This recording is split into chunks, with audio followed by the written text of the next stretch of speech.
এবার কি মেট্রো বেসরকারি হচ্ছে? ইস্ট ওয়েস্ট মেট্রো বেসরকারি হাতে যাচ্ছে। 31শে জুলাই এই বেসরকারীকরণ নিয়ে কিন্তু বৈঠক হয়। বৈঠকে বেসরকারি দরপত্র খোলার সম্ভাবনা। 14ই জুলাই রিভিউ মিটিংয়ে আলোচনা হবে এই নিয়ে। ইউনিয়নের আপত্তিতে আগে থমকে যায়। তবে মেট্রোর তরফে জানানো হয়েছে ইস্ট ওয়েস্ট মেট্রোকে বেসরকারি হাতে তুলে দেওয়া হবে এমন কোনো সিদ্ধান্ত নিয়ে আলোচনা হয়নি।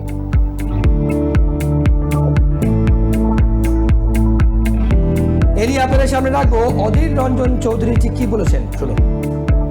সব জায়গাতেই এই সিস্টেম আছে। একমাত্র কংগ্রেসের আমলে তৈরি এবিএ গনি খান চৌধুরীর হাত ধরে যে মেট্রো তৈরি হয়েছিল সেটা সরকারি মদতে হয়েছিল। এখন ভারতবর্ষের সরকার যাদের লক্ষ্য যে সবকিছু বেসরকারীকরণ করে দেওয়া, তারা কিন্তু এটাকে বেসরকারীকরণ করার পথে এগোতে পারে। রাজ্য সরকারের উচিত এই সিদ্ধান্তের বিরোধিতা করা, কারণ রাজ্যের এখানে একটা স্টেক আছে।